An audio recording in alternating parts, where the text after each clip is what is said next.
And we have the recording, if anything. Okay. All right, everyone, thank you so much and welcome. My name is Fallon George, and I am the director at Freedom Youth Family Justice Center. This evening, we are joined by members of the communities, as well as various organizations and elected officials to discuss a very important topic at hand.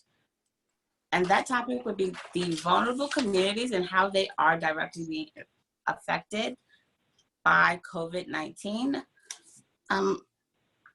We are here to speak about that very important issue because these communities are generally left out, and we want to make sure that their voices are being represented just in the larger discussion. So first, I'm going to have Ms. Monique Riley, the CEO and founder of Freedom Youth Family Justice Center, as well as Freedom Youth LLC, and the Bronx Human Trafficking and Domestic Violence Task Force. She is going to say a few words. So I'll bring it to Monique. One more. All right, thank you. Hey, everybody. Hope everybody is doing well. So I kind of just wrote up something really quickly to, to open us up. And so I'm going to start. Again, I am the founder and CEO of Freedom Youth LLC, Freedom Youth Family Justice Center, and the Bronx Human Trafficking and Domestic Violence Task Force. We are all joined here today to discuss the issues of the vulnerable people across the states, not just New York, but it's happening everywhere.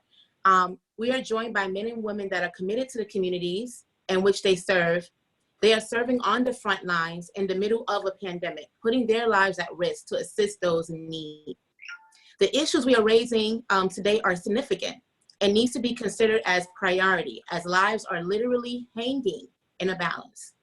We are seeing a new rise in survival sex workers, some that were trafficked and are victimized that have decided to turn their life around. However, due to COVID-19 loss of income, they are choosing to participate in survival sex work, increasing the risk of contracting coronavirus and spreading it to others, along with other diseases that may put them at risk for death. This is a health risk that so many are not speaking about, and it needs to be addressed. We are seeing tensions rise in predominantly Black and brown communities due to the lack of social distancing and protective gear worn in the community, which is sparking protests around the country. This is just a few of the topics that we will be speaking on tonight. It is imperative that everyone's voice is heard tonight and solutions are formed accordingly. And we are hoping that by inviting advocates, speakers, and stakeholders, as well as elected officials across the states, that we will together be able to shed light on the issues of the vulnerable people on a national level, a larger scale. So thank you for listening, and we will continue our conversation. Thank you. Okay, thank you so much. All right, so up first, we're going to have a few words, as well as a question and answer period for the assemblymen that are on the line, or assembly people that are on the line. We have Natalia Fernandez. She is the New York State Assembly member for the 80th District in the Bronx. And we also have Victor Pichardo, Assemblyman Victor Pichardo. He is the New York State Assemblyman for the 86th District in the Bronx. So how are you guys doing today? Good, so far, so good. Okay. Let's see, I don't see you, so just give me a sec. My colleague is on. I just think her mic is muted right now. Oh, okay, that's why. Okay. My bad. I'm here talking to myself. Okay. All right, let me see. But I had a very passionate answer for your question. It's a really great day for me. It's my birthday, so. Happy birthday. Happy birthday. Thank you, thank you. How's it feel to be 19, Natalia? Oh, not a day over. Happy birthday, colleague. Thank you, guys. Thanks. Happy birthday to you. Thanks, Yes. All right, so up first, Ms. Fernandez, I'm going to ask you a few questions. Okay. The first question is going to be, what services are being offered in your district to provide basic need items such as socks, deodorant, and soap, as well as protective items such as masks, gloves, and sanitizer to those who are living in the street and are homeless? Well, as far as masks and sanitizers, that's been a chase for a lot of us, but I'm happy to say that my office will finally be able to share some mask and sanitizer thanks to our governor and our mayor who got us the supplies that we needed. Also to share that as per last night, the updated distribution site for masks included one in the 8th Assembly District, so I'm very happy about that. And that's going to be at Bronx Park East by Boston Road in Bronx Park on Saturday, May 9th. I don't know the time. But for other items, specifically those items, I don't think that there's anywhere that you can go directly to pick up, but you know, through connections on myself and other communities, organizations that do help with at least social services and counseling, there are means to get those items. So they're around. Awesome. Okay, great. Thank you so much. All right. So the next question is, what relief efforts do you have in place to assist individuals that have tested positive for COVID-19 that are unable to work and are turning to survival sex practices to pay their bills? Well, I haven't gotten any constituents that have, at least to my knowledge, turned to that route for the sake of survival, but there are other options out there to help you get by in this time. For food options, we have many different food accessibility sites within our schools. Not every single one is doing Meals for All, but there are a number of schools giving Meals for All as well as Meals for Children. I'm very fortunate to have a very active food pantry that is open every day with walk-up service, grab, you know, whatever groceries they have, also with delivery. So in working with this other services that are out, like DIFTA is doing meal delivery services for seniors. There are some that don't qualify, whether they're a year younger or so from the cutoff. We're making sure that everybody can get a meal when needed. What was the other part of the question? I'm sorry. Just what if there were any relief efforts that were in place? Yes. Well, for the business district, I do have a number of business strips that are managed by BIDs, Business Improvement Districts, and they are working directly with their BID members and storefront owners to get the paperwork filed, get your paperwork in order to make sure you can fill out the application for the small business loans. You know, we are seeing some, not hiccups, but you know, a little stalling in actually seeing these loans come back to our business owners. So it's really just a lot of, you know, following up for them when we can. I have many constituents that are reaching out with unemployment assistance. They filed, they haven't gotten the call back yet, or they haven't even been able to officially get through to file, whether they got cut off or the internet had frozen, because I know the website was glitching a lot of the time, and we found out that's because the system is very old. So yeah, as much follow-up that I can do on behalf of anyone with whatever agency, service, office, you know, we're doing that work and making sure that you're getting an answer back for whatever you're asking.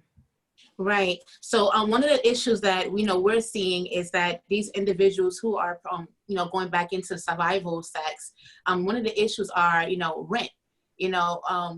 Rent is a big thing right now. A lot of people don't have the money.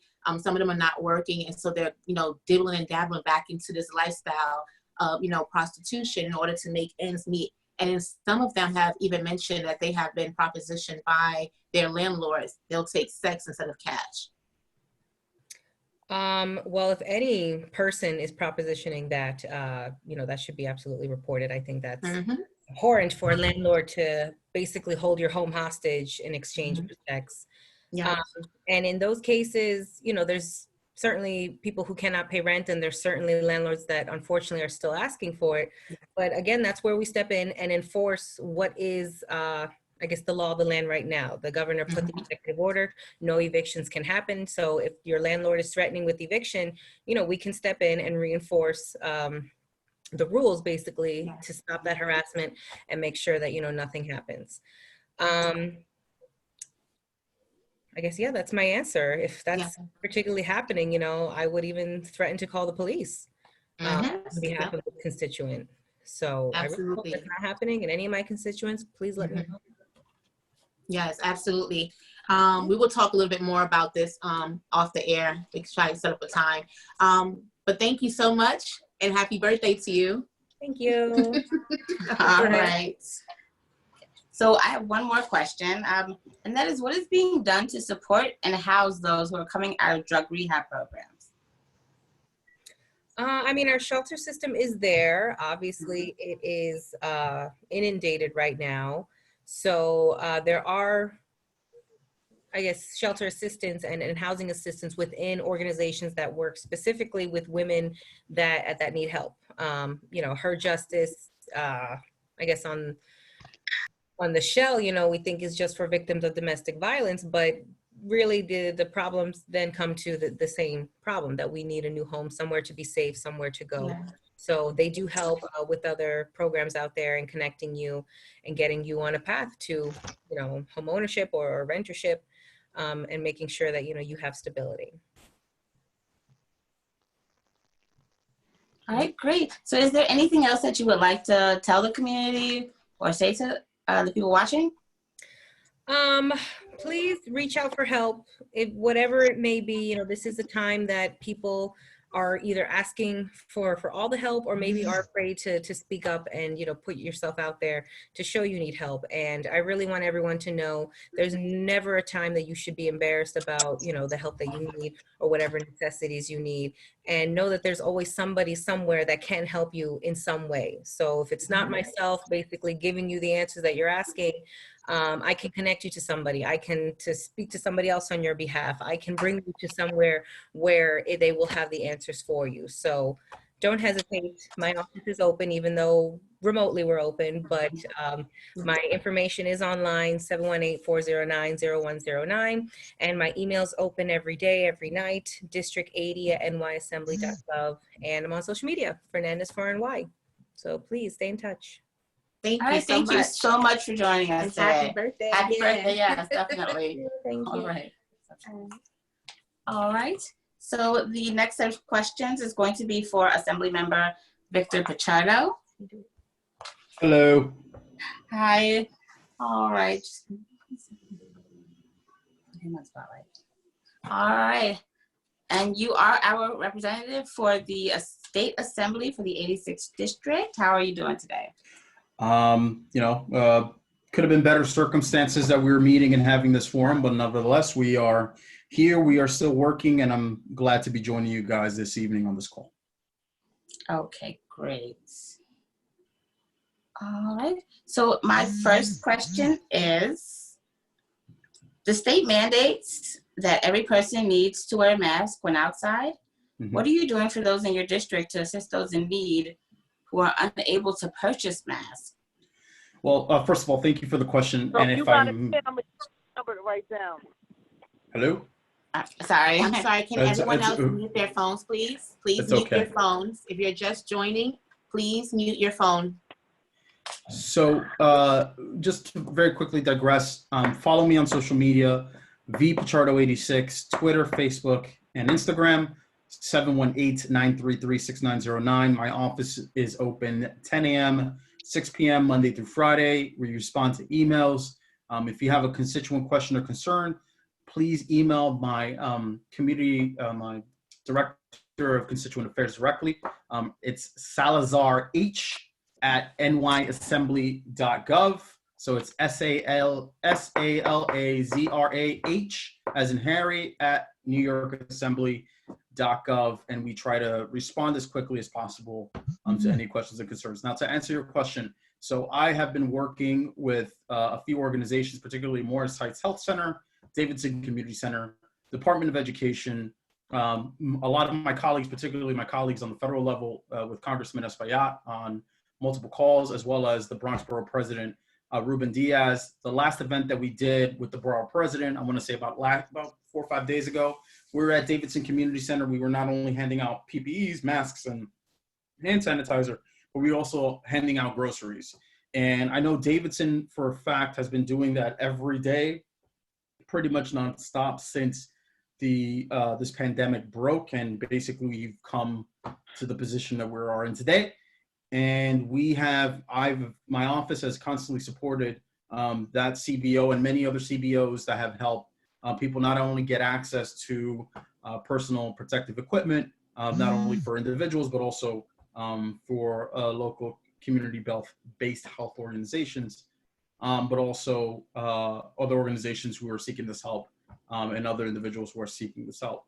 And I'm going to continue to do that. And I know that my colleague who mentioned this earlier, thanks to the governor and to the mayor, we were able to secure some more supplies that we will be distributing soon. We just have to sort of work out where the biggest needs are. But that work is continuing, and I want to emphasize to everybody out there that government is still functioning. We are still working, like myself and my colleague, Assemblymember Fernandez. Your government is still functioning, and we are here to serve in whatever capacity needs to happen. Okay, great. Thank you so much. So I know that we are also seeing a raise in the amount of fights with the police and just encounters with the police due to not having protective equipment. Do you have any comments on that? Is there anything that you personally or in your district are doing to make sure that that's not happening? Well, I've been trying to reach out to my local precinct commanders, and we're hoping to have some conversations with them either this week or early next week. But I have to say this, because the chatter, particularly on social media, that I've been getting back and talking about sort of the disparities on how law enforcement behaves in one community versus another. It's not that I'm anti-cops or anti-NYPD. What I am anti is this nonsense of unequal enforcement of the law, and particularly these particular mandates.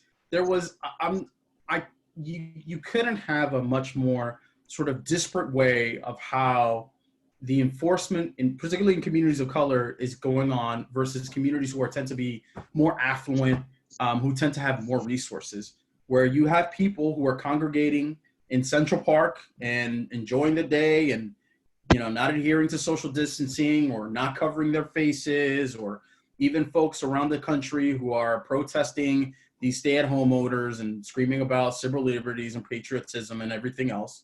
But yet, one individual who doesn't wear a mask is basically thrown to the ground and arrested for assault. Like there has to be a better way, and particularly, officers need to be more cognizant of the fact that one, they are trained to de-escalate a situation. That should be their first, only, and preferred instinct. Secondly, if we're going to enforce these orders, it has to be fair across the board. If you have some kid in Central Park, who lives in a giant tower and has some money, they should be treated the same way as any other of my communities or any of my neighbors who are going outside. Maybe either they're doing the right or wrong thing, but there has to be a way of equal enforcement, equal protection under the law.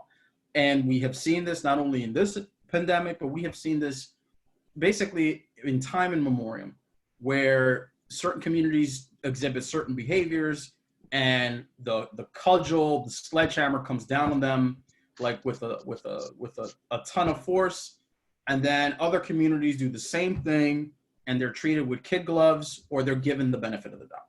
So there has to be, what I'm asking for is not to enforce the law or not to enforce these orders, but to have a balance in this enforcement, because it is ridiculous and it's nonsensical where we have basically one set of rules and laws from one community, and basically it's just depending on your socioeconomic status, versus another who tends to be more affluent or can afford an attorney and take people to court. So there has to be, it's not about anti-law enforcement, it's about equal protection under the law, and people are entitled to that regardless of their skin color, their religious beliefs, their sexual orientation, who they love, and where they live. So we have to be very, very clear on what we're asking for in these circumstances. And it pisses me off because, the nonsense that I hear on social media from certain people, particularly people who tend to side with right-wing propagandists and alarmists, I'm really sick and tired of it. And it's not about anti-law. It's not about anti-cop, anti-law.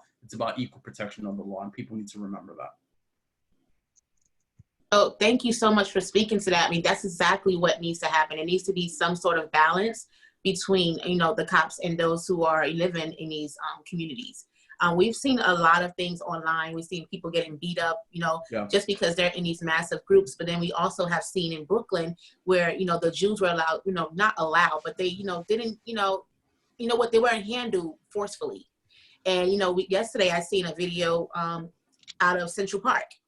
And in Central Park, they were just handing out, these masks to these individuals, and they were sitting very close to each other. And so there definitely has to be some sort of balance, and equality should be, the focus, we all should be treated the same. I think so. You're absolutely right. Whether you're Jewish, Muslim, Christian, agnostic, Pastafarian, whatever religion you believe, you obviously have to adhere to certain to rules that govern society. And then if any of these groups, any of these organizations, any of these individuals, if they violate those rules or their laws, obviously they are still individuals and should be treated as such, but also there has to be equal enforcement, equal protection on the law. And I think that's what a lot of our communities have been asking for, not only just under this circumstance, but for years and years and years and years. And then what you hear from the rhetoric is, especially on the right, are they're saying these folks are anti-law enforcement, they're anti-cops, they're pro-criminal, and all this other nonsense. But when their kids get caught up with a bag of weed, right, then it's like, oh no, Junior just, boys being boys. And it's, it's never about him being a hardened criminal like they try to, show how our communities are, which is, completely ridiculous and nonsensical. Thank you so much for answering those questions. Sure. And such great information. Is there anything else that you would like to say to the community, to your constituents? Sure, absolutely. Again, just follow me on social media, vpichardo86. I do weekly videos about what's going on with your state government. You can also sign up to get my weekly newsletter, both in English and in Spanish. We are trying to disseminate more information, particularly either in French or in Arabic, because we want to make sure that information gets to our brothers and sisters, particularly within the Muslim community, who do not have a command of English or in Spanish. But please follow me on social media. Please call my office, 718-933-6909. Your government is still functioning. Your government is still working. I am still working, and I want to make sure that people understand that. And we're here to help. Anything you guys need, please send me cases. We're here to help. And thank you so much for putting this forum together.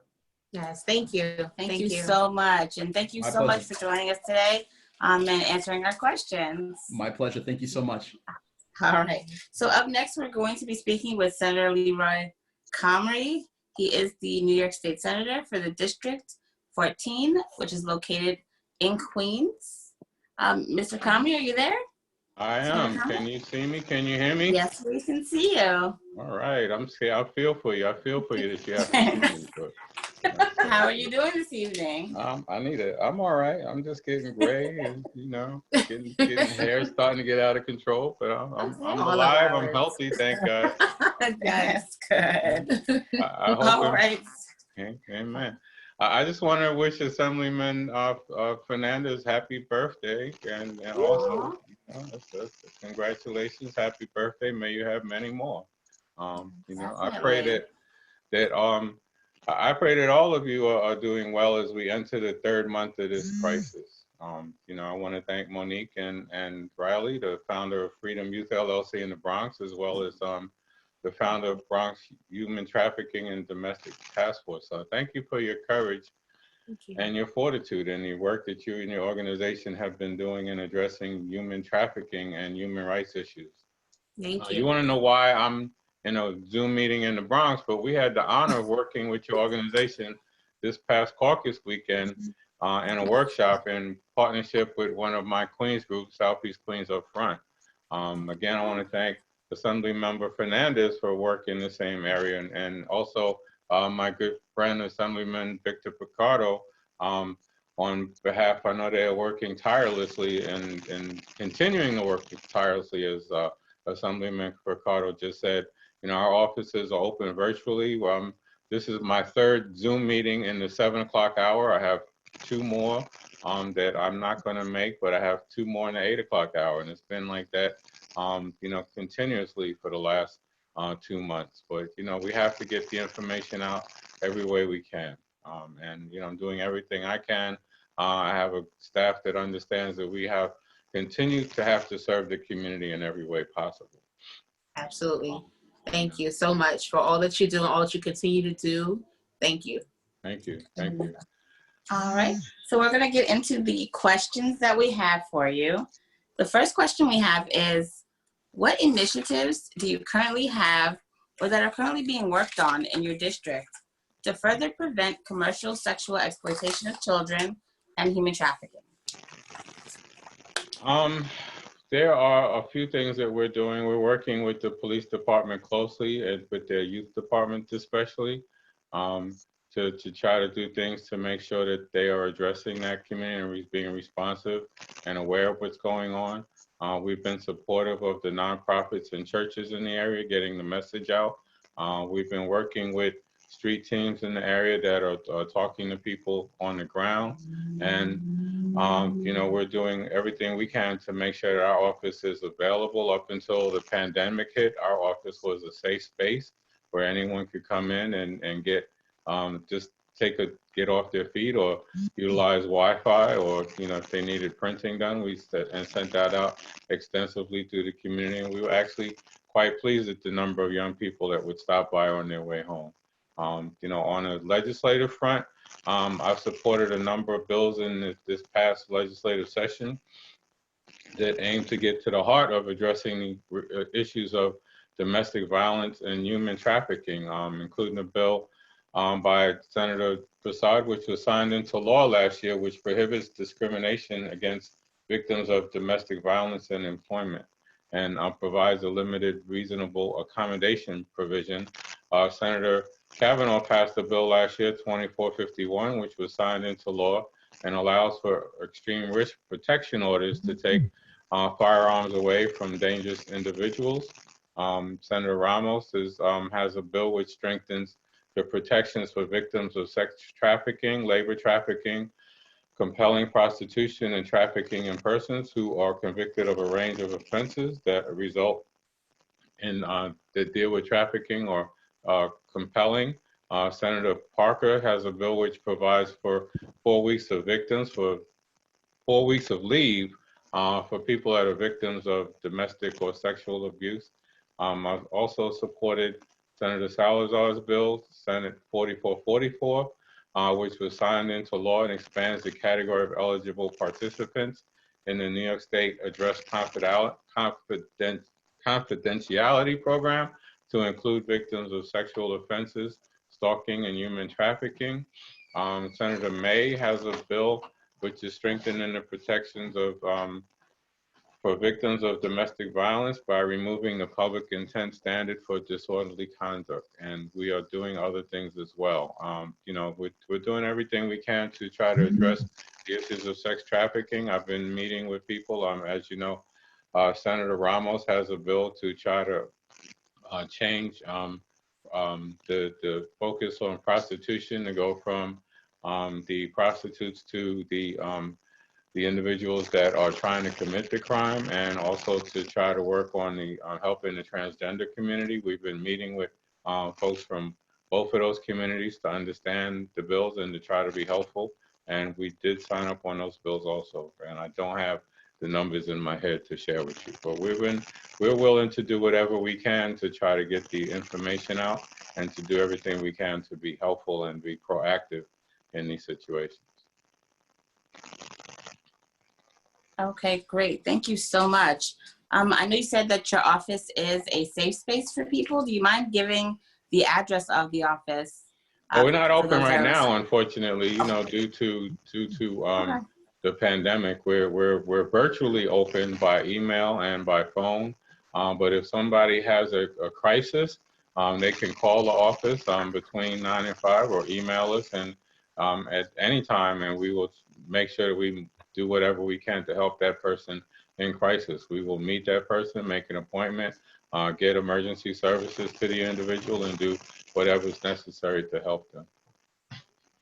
Thank so you even so though much. we're not physically, we can't do walk-ins because of the pandemic, and unfortunately, next to the Bronx, Southeast Queens has some of the highest numbers of COVID cases. Unfortunately, I can't expose my staff to just anyone walking in the office. But if you make an appointment on an emergency, or if you have an emergency, our office is there. Again, my email is info@leroycomrie.com. My phone number is 718-765-6359, and we will get back to you. We will help you that day. Okay, thank you. So we know that human trafficking, for human trafficking, Queens is the #2 spot. What outreach efforts are you doing within your district and the community to inform people about human trafficking, kind of what to watch out for? We have been working with the different organizations in Southeast Queens, as Dr. Q English, as well as Southeast Queens Up Front, and other local CBOs that are providing the services, such as Not On My Watch. And we're doing, we're putting together meetings, distributing flyers in the bodegas and other places that people have to go so that they can understand that if they're a victim of human trafficking, they can reach out to the 800 numbers or the local numbers. We're also doing street teams, as I said earlier, with people that are talking to people in the community that they are, that they think there may be crisis while they're moving around as well. And we're willing to entertain any other ideas or any other plans or do any other type of outreach necessary to try to reach into that, give people an opportunity to reach to us actually so that they can get help. Well, I would like to add to that. I think that's a really great idea. I think that the more outreach and awareness we have going on in the streets is so important and imperative. Right. One of the things that we were working on. You're not going to get to people in the usual way with this type of thing. And most of these folks are already disconnected from society in a great way. And they're supposed to do trafficking because they're either impoverished or they were, disenfranchised from their homes and they don't really have a social network. So, it's important to find a way to be in the street to help them directly. One of the things that we were proposing is that we get Fresh Direct involved. We know that Fresh Direct is now starting to get involved with delivering food to HUD. Is it HUD? Yes, definitely. To HUD, to housing. We was thinking about, a way that we can kind of like maybe get flyers put in the bottom of the bag that just says if you need help, or, just some random information on, awareness education on human trafficking, domestic violence. We thought that would be a really good move because a lot of people don't want to open their doors to people they don't know.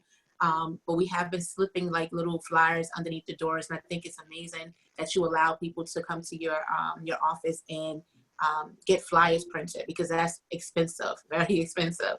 So I'm really happy to hear about that. Well, we do what we can to help people in every way possible, and printing flyers is something that we've been allowed to do so far, and hopefully we will continue to be allowed to do that as well. But the Fresh Direct idea is a good idea to get to have them to put it in their bags, and we can reach out to other supermarket chains as well, so that they can put them in their delivery bags, since the delivery service is probably be around the state for a while.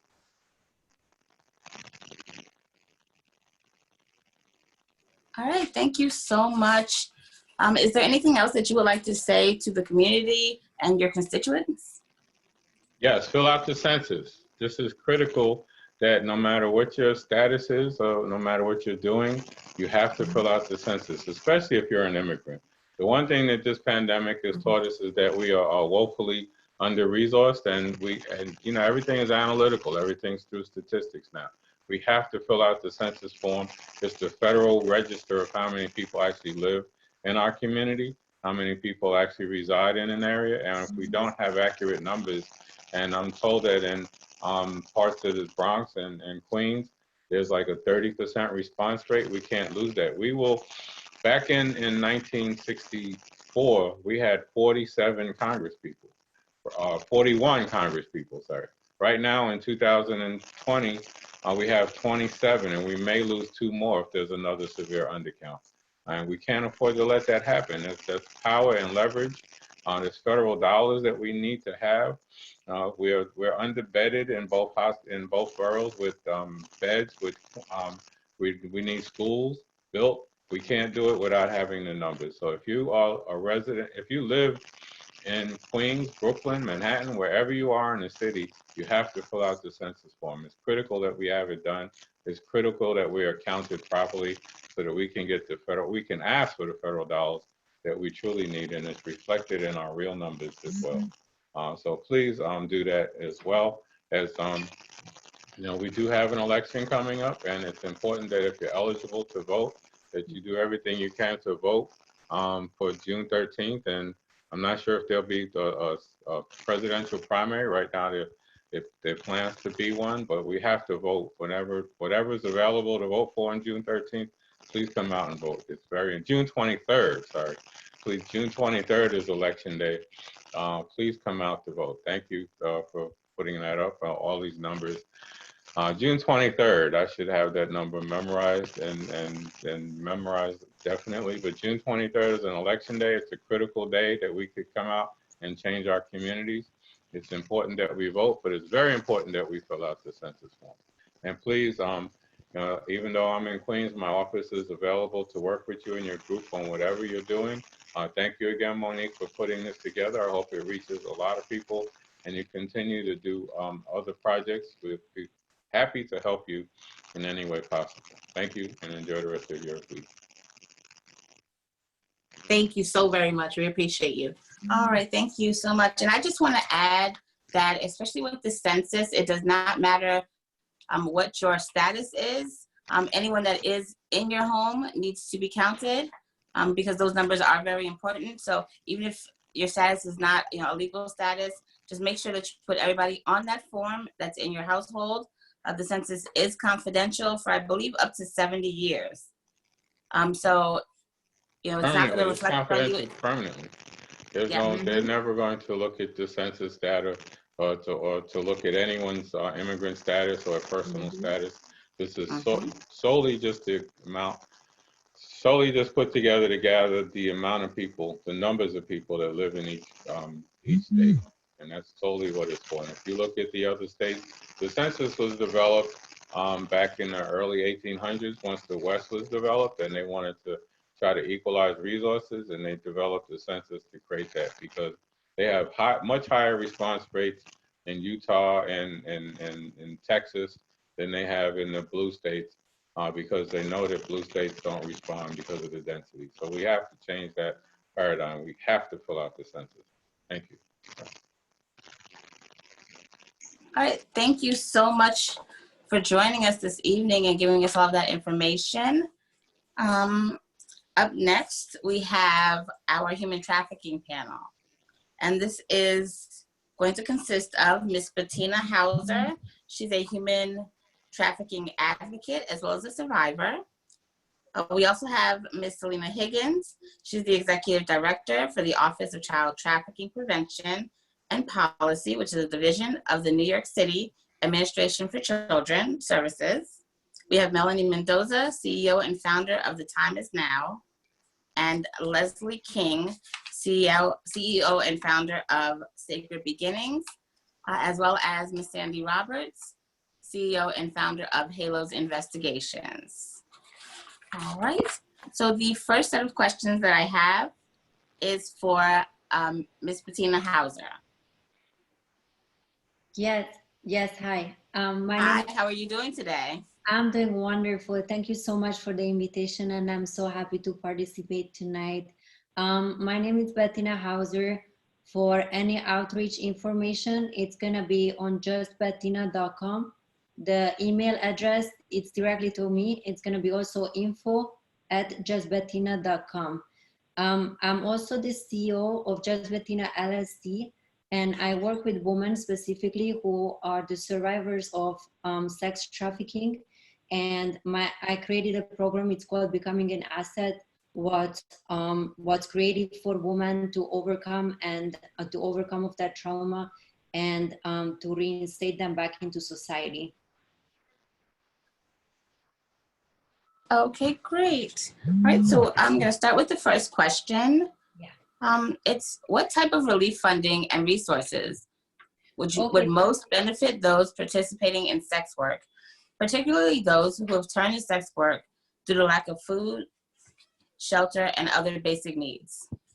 So as of the type of the funding, like the type, it's what's necessary is to take care of basic needs, because really that's the main lack of this. So that goes to like housing, job, and food resources.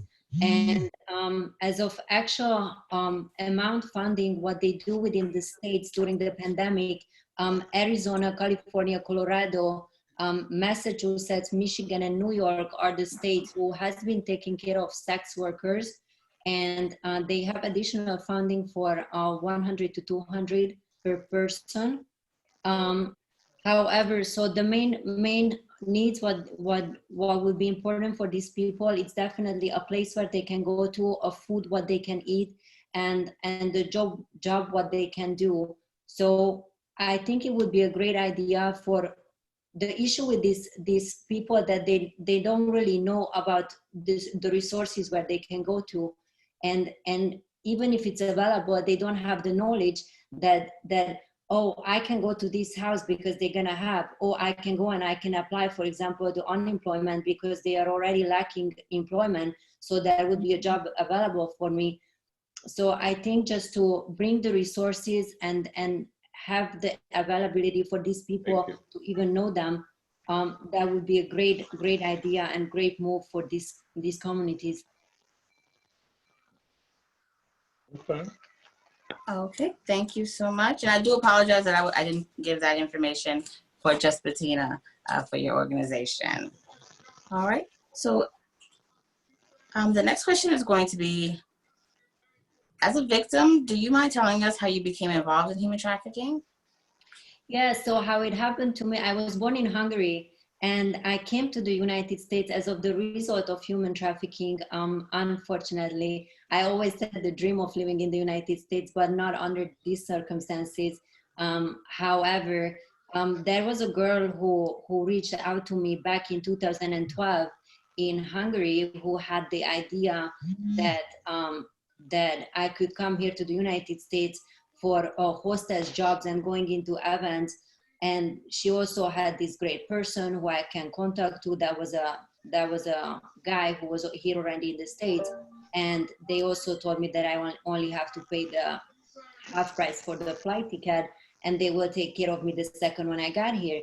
So when I landed in Miami, then they picked me up from the airport, and then the next thing is that I find myself in a small little building outside of the highway next to in Florida in I-95, and I haven't had a phone. I had nobody to talk to, and in a very in 2 days they also take my passport. So then that's how it all started, and then that's when I first started to realize that the problem is a lot bigger than I originally thought.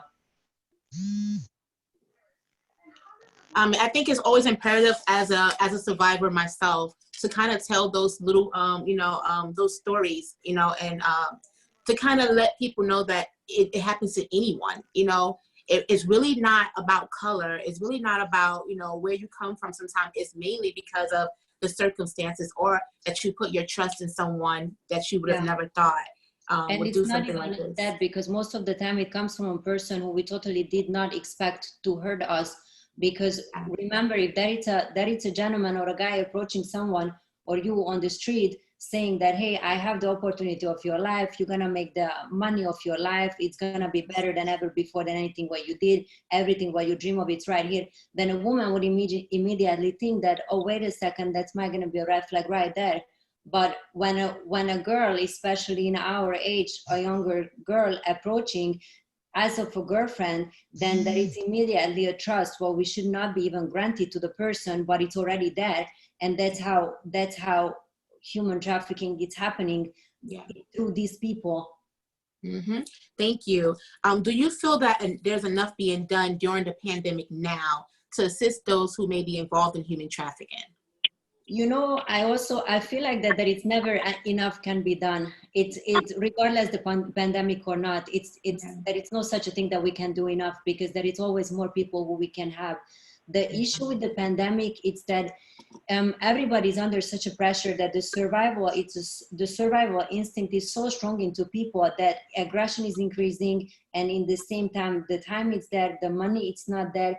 So those people who are being a victim of human trafficking or any of these services right now, the issue with them is that the perpetrators who are keeping them are a lot more aggressive, and there is also the pressure that they want to make the money and nobody's making the money. So all of the situation, what has been already bad until now, it's just a lot more exaggerated during this period of time.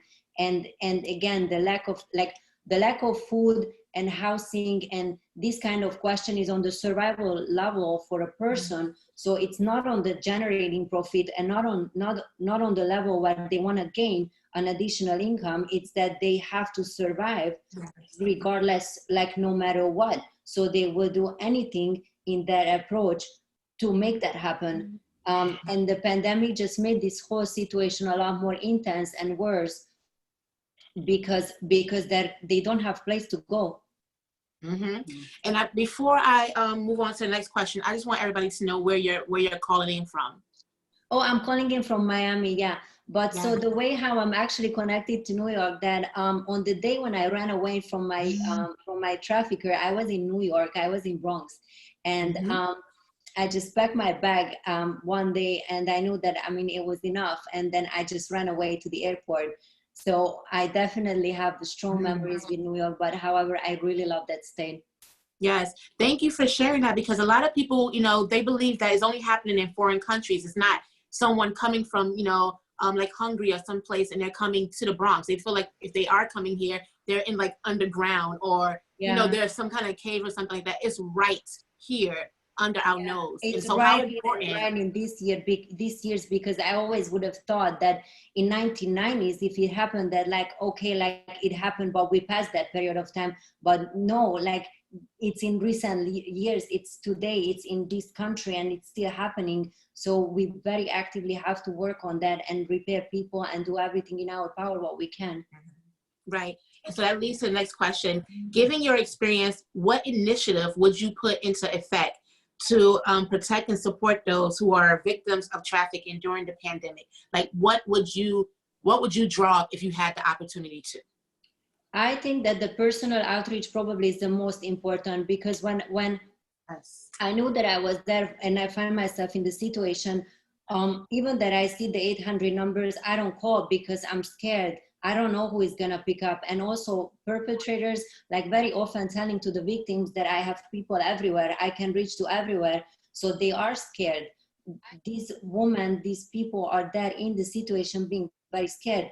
But if there would be a person who comes to me and tells me that, hey, I have a solution for you, I can give you a job, I can give you a housing opportunity, I know that there is a future after what you do, then that's probably the strongest will or power what somebody can do. So every task force who is out there working and going and getting people, probably they do the most difficult and the hardest work for this, because my program, I work with ladies who are already away and they are already ready to go to therapy and ready to head to their successful part of their life back again. But we need to go through first on that phase when we have to take them away from the situation what they are in. Yes. So do you think that it's like you said, awareness is key, outreach is key. What type of resources would be needed for victims who want to come out the lifestyle but don't really know how to re-enter society? Like, what was some of the issues that you may have had coming back in? I feel like the therapy, it's a crucial part of it, because people are so confused when something like this happens. Then even when the moment when they get away, there is a lot of confusion in one person's life, because before, the same person or the same woman, and I know it happens to men too, I know that it's a lot more frequent to women, but I know that both genders are involved. I just know that the person it's so confused at that stage. So there needs to be a guidance, there needs to be a way how we have them to come back into society, and we also should train the society how to expect these people to come back, because it's a lot more important when I had very hard time with it for even years after the trafficking experience ended, to go into a new society and into a new environment and think that I work as much as other people do, and that's just so crazy. So the society has to be acceptable for the victims, and just as much as a victim has to be trained and taught how to go back to society and be ready for this meeting again. Absolutely. And I too can attest to that too. Coming back in and re-entering into society was really difficult for me because, you know, you think that's all you're made for, it's all you're good for. And you don't really have any other skills other than what you have been doing. So, you know, I spoke to you earlier this week and I just, you know, I told you that if Monroe College did not offer me the opportunity to go to school and receive my, what was it called, my 24 college credits, like I probably would have still been out there, you know, every time I was in need of something. Because for me, once I got away from the traffickers, it was more along the lines of trying to survive. You know, if my child needed diapers, you know, go back out. It was a Metro card to get to school, things like that, you know. And so there have to be things put in place in order to keep these individuals from going back into the lifestyle. Which leads to why I said right now it's so important that we are doing, providing for the vulnerable communities, such as those who are practicing survival sex right now, because, you know, they're in a lot of danger. I agree with you 100%, and I felt the same way, because by getting away from those issues, and then after, I didn't even know if I were to be a woman, or if something happening, because when a person is being told constantly that you don't work that much, you don't do as much as other people do, and that's what they start believing in, and that's just not right. So that's definitely a lot of what needs to be done for an individual who has been a victim before. I'm sorry. Someone, can you please make sure your phone is muted? Please put your phones on mute or your devices.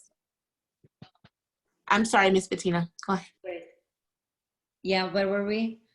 Yeah, so a person, like, it's even questioning their gender and their very basic abilities, because when somebody is telling to a person that, oh, this is all what you were born for and this is all what your worth is, then especially if it happens on a long term, then that's what they're gonna start believing in, and it's almost like telling to your own mind that, oh, that's all what I meant to do, like there is nothing more out there for me, and that's just so wrong, because every single individual has such a beautiful purpose in life. So with education, with therapy, with the right resources, and again, I mentioned therapy because I feel like when I was here, United States gave me the opportunity to stay here in this country, and by going back to school, by starting to go back into society one by one, that's when I could go there in some years, that I'm a healthy part of the society again, and I can help those women out there in need.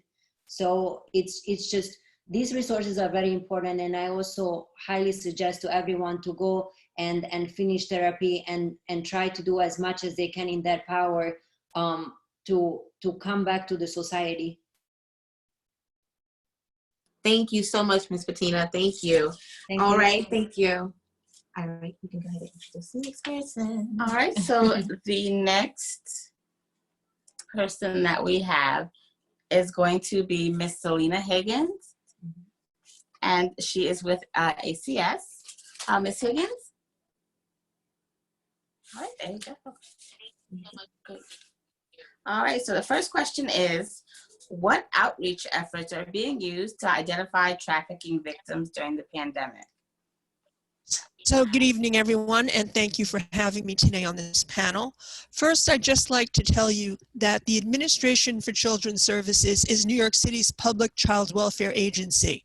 Yes. And we in the Office of Child Trafficking Prevention and Policy are fully operational, albeit from home during the pandemic, but we're available for responses to all inquiries, for resource referrals, tattoo removal requests, provision of guidance and technical assistance. Case consultation is available, and this is not just on ACS cases, but we also administrate the New York City Safe Harbor program. So we are available to anyone who's trafficked, who's in need. We're also available for training in any web-based environment because our in-person trainings are on hold. And in fact, I trained 71 school social workers yesterday via Microsoft Teams. So if you're interested in trafficking training, we are available. And part of the training is because that's part of those outreach efforts that are being used to identify trafficking victims. So the first thing that we do at ACS is we screen. Every child that comes through the child welfare system is screened using the mandated New York State screening tools, which we have put into an electronic database called the Child Trafficking Database. Also, as I mentioned, we are available for consultation because sometimes people aren't sure if a child is trafficked because children often don't disclose for a variety of reasons. So we are actually available 24/7, 365. And anybody who knows me personally knows I do answer my emails all day and all night. We also provide that training. So we trained over 3,600 people in 2019, professionals, youth, community members, and that helps to increase awareness and thereby help to identify trafficking victims. We also provide direct group work services to trafficked and at-risk youth to develop awareness and prevention skills. And these groups provide safe environments in which feelings can be explored, and this sometimes results in disclosure. We also partner with different agencies to provide groups as well. All right, thank you so much. And I do want to say that we did, at Freedom Youth, we did take some of those trainings with you, and they were incredible. They helped us along, with our mission and learning new things as well. So we are very appreciative of ACS and all of the work that you are doing. The next question is going to be, are you seeing an increase in child sex trafficking victims during the pandemic? Well, no, actually, we haven't seen an increase, but I really think it's too soon to tell because the pandemic was only identified at the end of February. So although we haven't seen an increase in the victims, we are monitoring very, very closely. We do, however, have a lot of concerns about an increase in internet trafficking. And so Shared Hope International, who is a leader in juvenile sex trafficking awareness, posted on their website that porn companies are offering free viewings of their content in selected countries. So I did some research on this, and truly, Pornhub is letting viewers watch 30 days free of their content, but from what I can see, it's in Europe. But in Italy, it's up 57% of viewing, in France, 36% of viewing, and in Spain, 61% of porn viewing is up because of this. Now, according to Google Analytics, porn searches skyrocket by 4,700% when kids are out of school. Yeah. So now kids are trapped at home, and guess what's going to happen? Can I have a question? Yes.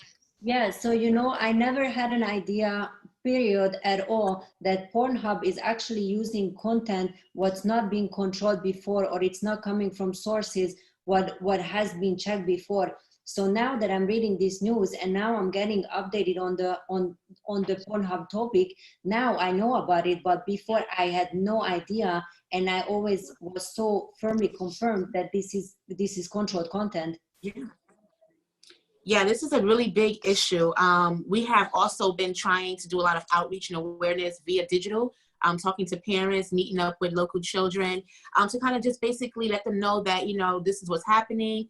Sharing content with them is so important that we, up and beef up our outreach efforts at this time, especially pertaining to remote learning, and definitely putting content out there to let people know what human trafficking is, and ways to stay safe. I do want to mention that there is some upcoming legislation. Everybody cross your fingers. It's called the Eliminating Abusive and Rampant Neglect of Interactive Technologies Act, EARN IT, EARNIT. And we're hoping that this will improve protections for children by establishing best practices for the technology section to combat online child exploitation. So go ahead and Google EARN IT. Okay, great information. Thank you so much. All right, so the next question is, what is being done to protect the children and young adults who may have underlying health conditions from contracting COVID-19 that are in group homes or in foster homes? So we in the New York City child welfare system are working diligently to protect our very, very vulnerable youth. So at the residentials, we're screening all youth and quarantining those who return from being off campus. We call that AWOC, away without consent, which replaced the term AWOL. Also, when youth present with symptoms, there's isolation units where they are separated and treated by healthcare providers so as not to impact upon the other youth. They're providing staff with personal protection equipment, masks and gloves and disinfectant. And all youth who are returning from AWOC are first assessed, and based upon clinical presentation, they're placed in either isolation cottage or sent to a quarantine cottage. There are constant vitals and temperature checks when the youth returns from AWOC and for 2 weeks thereafter. And this is across the board for all youth, having nothing to do with any specific health concern. Close monitoring by on-site nurses, separate apartments for the youth who are symptomatic who need quarantine, staggered times in common areas to provide spacing. All of the staff are wearing masks and constantly encouraging youth to wear the masks, sort of lead by doing themselves to demonstrate. So ACS itself has published very special web pages with information for the public, which are available in 10 languages in addition to English. So we publish in Arabic, Bengali, Chinese, French, Korean, Haitian Creole, Polish, Russian, Spanish, and Urdu. I noticed before that the Assembly mentioned the need for French and Arabic, and we do publish in those languages. And if anybody needs publications in additional languages, we have an interpretation and translation service, and this can occur. Also, our child trafficking brochures, which are available by contacting me, look like this, are actually available in all those languages and yet more. But the web pages are very special because they have information on what to do in case your child gets sick, what to do in case, a plan for your child in case you get sick, caring for children with symptoms at home, childcare assistance and resources, access to food, access to free Wi-Fi, face coverings, and mentioned before, housing assistance, rent arrears assistance, and eviction prevention, because that was one of the topics that you mentioned to the Assemblyman earlier. Also free mental health services and drug and alcohol treatment and supports. We also have a very specific page just for youth upcoming this week. So we want to make sure to provide as much information as possible to support youth and their families in these very challenging times. Thank you so much. I did want to just speak to the fact that you guys are doing something about making sure that the children who are in foster care, as well as in the different group homes, are being kept safe, because we have heard a few reports from other states letting us know that these kids are being kicked out of their homes just because they are COVID-19 positive. So we do want to, kind of congratulate you on making sure that those kids are safe here in New York City. Hopefully we're able to work with other states to be able to make sure that the kids in all states are protected. I agree. I mean, our mission is to protect children and to provide for their well-being. So I can't imagine any child welfare agency not following suit. Yes, absolutely. I was wondering, is Melanie on? Melanie is a foster parent, and she's just talking from where her experiences have been so far.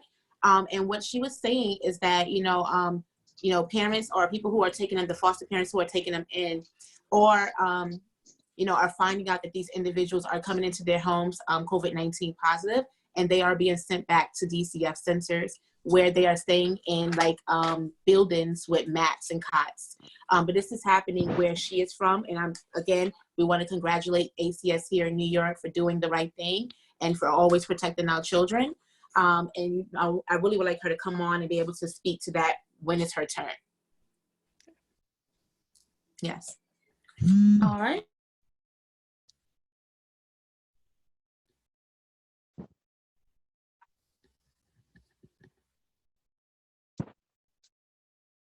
Colin, you're on mute. All right, thank you. So for those who are AWOL or AWOC, which is what you said the new term is, and are turning to survival sex, what extra steps or measures in their safety plan are being included to further protect them from traffickers that are targeting youth as well as COVID-19? Well, this is always very, very difficult because the one person who can keep youth safe is the youth, no matter what we do. But we do things to try and protect the youth. First of all, especially with the youth who are returning from AWOC, who are perpetual AWOCers, so to speak. So information sharing is key. You need to maintain social distancing and wear the masks when in public, and to remind them to avoid strangers and avoid people that they don't regularly reside with, because you don't know where or who these other people have been in contact with, because it only takes one microbe of the virus to infect. We also send out a lot of information to our providers to keep them empowered to share with the youth a variety of provider and teen-focused resource guides that reflect COVID service availability, because there have been some changes in service. The residentials are notifying law enforcement and the AWOC team and the National Center for Missing and Exploited Children rapidly, right away. They're reaching out to families, and they monitor the social media pages of the youth to maintain contact. They give the youth masks and gloves and hand sanitizer. Consistent outreach via text, FaceTime, Instagram, asking them about symptoms on a regular basis, and access to medical staff who can do phone and FaceTime sessions at more varied times. So we try and maintain connectedness with the youth when they're not on site. All right, thank you so much for answering those questions and for joining us. We're going to move on to the next panelist. Ms. Roberts, Sandy Roberts. Spotlight. Is Ms. Roberts there? Yes. Okay. I'm here. All righty, there you go. All right, how are you doing this evening? Oh, good, good. Thank Great. you. You have the grandmother here, so here I am. And do you mind telling me where you're from? Yes, I'm from Biloxi, Mississippi. My name is Sandy Roberts, and I am the founder and CEO of Halo's Investigations for Missing and Trafficked Children. Halo's Investigations, what we do is we search for missing and trafficked children. We actually have a new case right now in New York, and we search for missing and trafficked children, and we try to return them home. We do this free of charge for families for children up to 18 years old. We have investigators and case managers, and we work with law enforcement and other other entities, sometimes FBI, sometimes the state, but we don't just work in Mississippi. We have a case in the out of the Bronx right now. We do a lot of work in the Bronx, so New York is very, very special to my heart. We've had several cases in the Bronx. We've had some out of DHS, or the welfare system, and we've had some out of homes. So we also have our youth empowerment program, which searches for, which sometimes we have children when we're looking for them that are found deceased. So what Halos does is every year we donate scholarships to a graduating student in a vulnerable situation in memory of our girls, so far girls, that have been found deceased. And it's a very, very important project for us. We continue to go through the families throughout justice or injustice, which in a lot of cases it is. But that just kind of gives you an overview of what we do. And I'm ready for any questions. Okay. Okay, great. All right, so the first question that we have is, how often are gangs involved in trafficking? Do you think that they have their hands in trafficking now more than ever due to the decreased movement in the drug trade? Absolutely. You have a lot of gang activity now.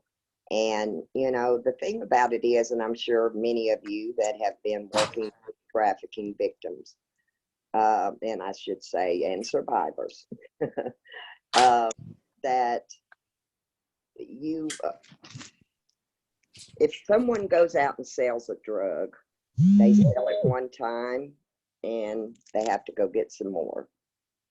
If someone can lure a child, kidnap a child, or however they obtain them from their families or whatever, they sell that child over and over and over again.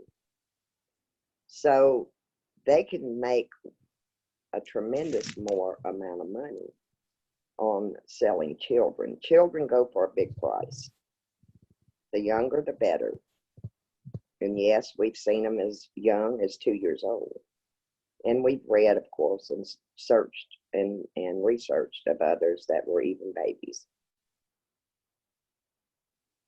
Right now, we have a 17-year-old missing out of the Bronx. Please keep your eyes open for her. We'll talk. Monique will give you more information on that. Yes, absolutely. Thank you, Miss Sandy. I know we have more questions for you, but really quickly, since you just mentioned it, the young girl that she's talking about is my niece. Her name is Jacoya, and she's been missing since December, I would say. She left Children Village, and she is trafficked. She is being trafficked at this moment.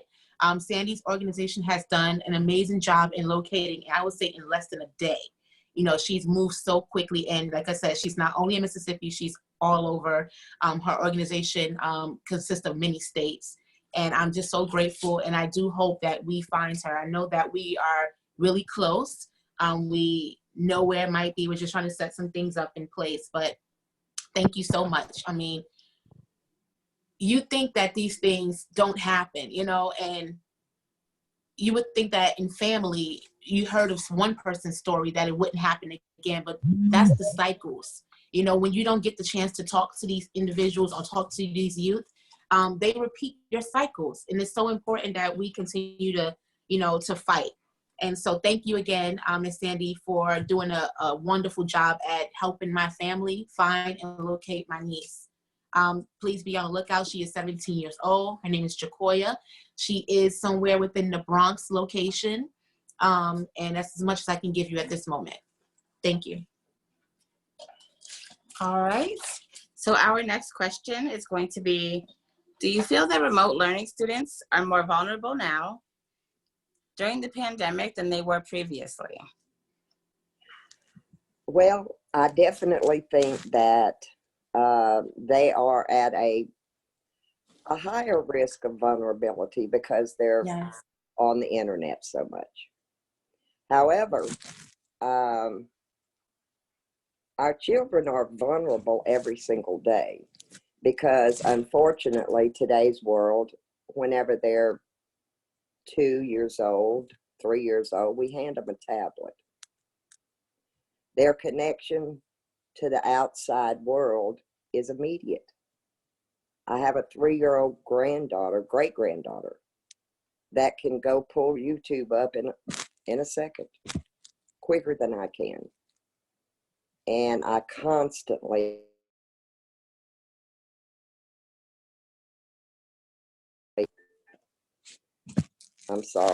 I constantly have to go and talk to my granddaughter, my daughter.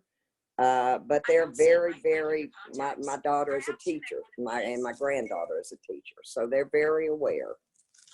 And but we have to be vigilant with our children at all times. I think now, yes, I do. I even know of a parent that got a tablet from the school government, and to help their children at home.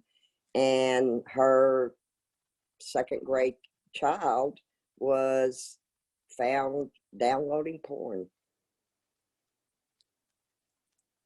We have to be diligent. You cannot hand a tablet.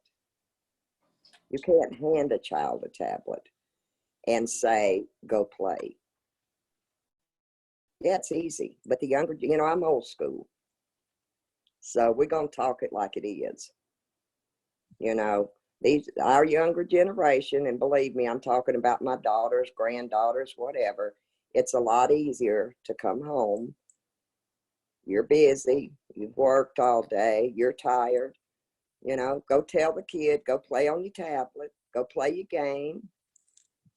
And so if you don't have time for them, I can promise you there are many out there that do. And they will make time for it. They will have them playing in game rooms. They will put them in private chats. They will get, as the young woman that from the welfare department was saying, our children are vulnerable. They know how to do things. They'll be talked into it. Kids, they get on there, they want to buy things with Bitcoins or with Cash App or with this or with that. Well, what do you think the predators are doing? They play with them in are you there? We're here. Okay.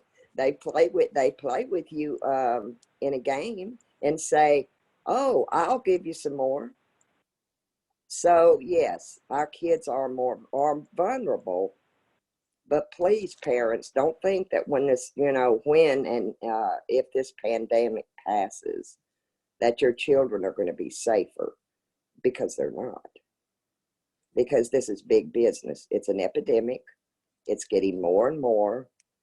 We get constant calls, and it's all over the United States, everywhere. There's no little community, and our vulnerable communities are at a more risk. And if you have a question on that, I would love to address that issue. All right, thank you. So have you seen an increase in the number of children that have been reported missing in Mississippi? No. During the pandemic? Not in Mississippi or in other states, because we do, we do everywhere. Okay. So we haven't seen an increase at all. But what we have seen an increase in is child pornography. Mm-hmm. Child pornography, because the children are being lured to take a picture. If it's just a little girl that absolutely has nothing, they'll still get them to take their shirts off, get a picture, and then of course they put it on the you know, on the web and the dark web, and they sell them that way. Yes. And Yes. then once they get them trapped, they actually will get them to do sexual behavior on camera. On camera, yes. And you know what I'm going, you know what I'm saying. Very, very things that children have no idea about. But they film it. And let me tell you something about the internet. Whenever they access the mic,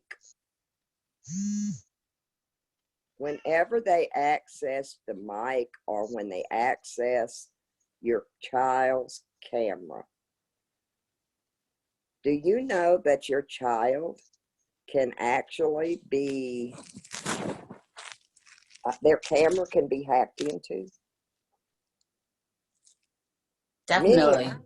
They're hacking in. These kids get on there and they talk to their friends. If they get a predator on there, there are predators now that are hacking into their cameras. So that way, whenever they can watch them all the time. And usually our children are in their bedrooms or in a private space or whatever.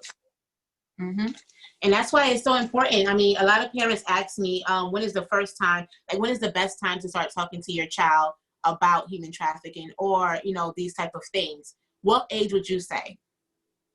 I would say that you start talking in age groups, but whenever they're very young, you of course start talking to them about bad touch.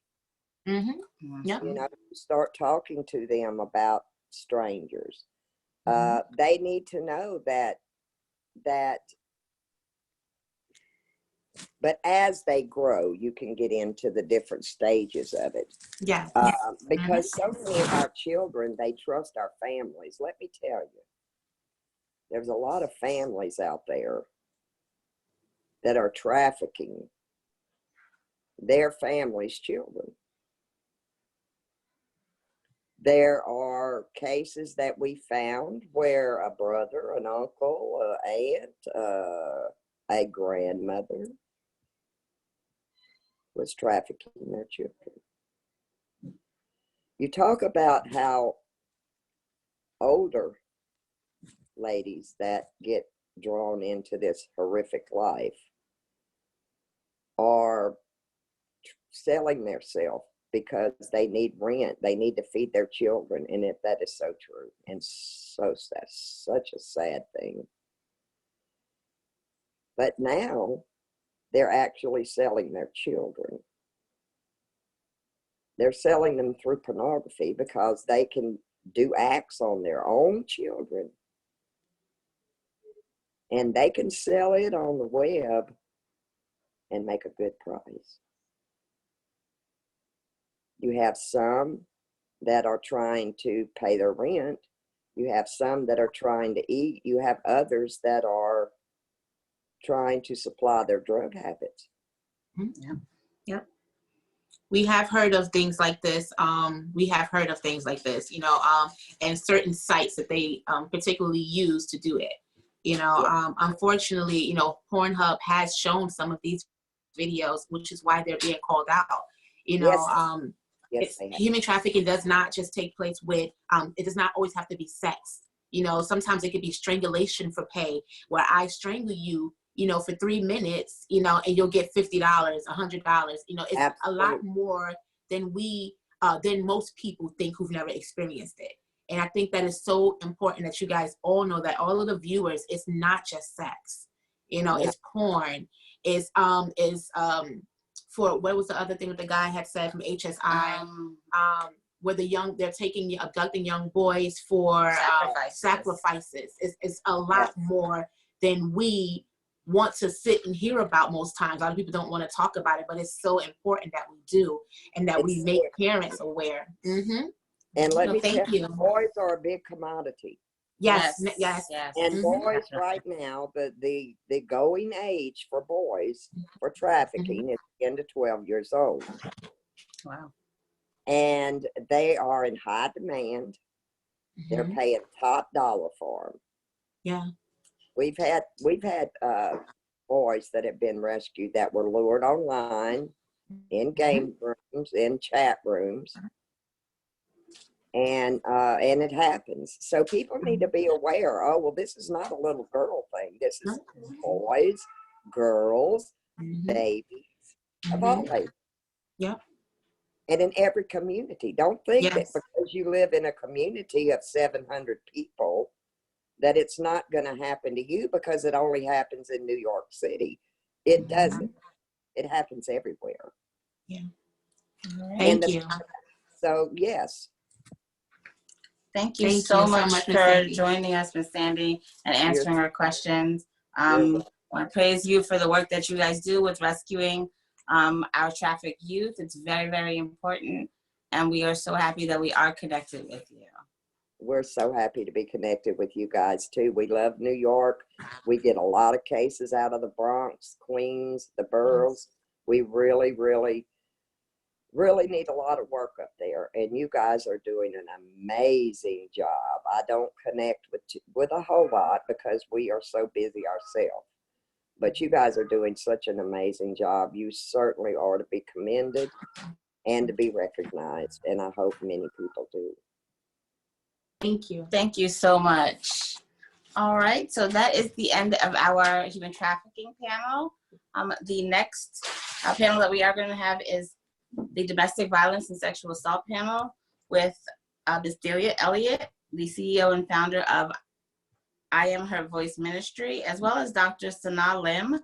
She's an assistant professor at NYU Langone, and she's currently leading the gender equity scientific track at the Department of Population Health section for health equity. All right, so you started.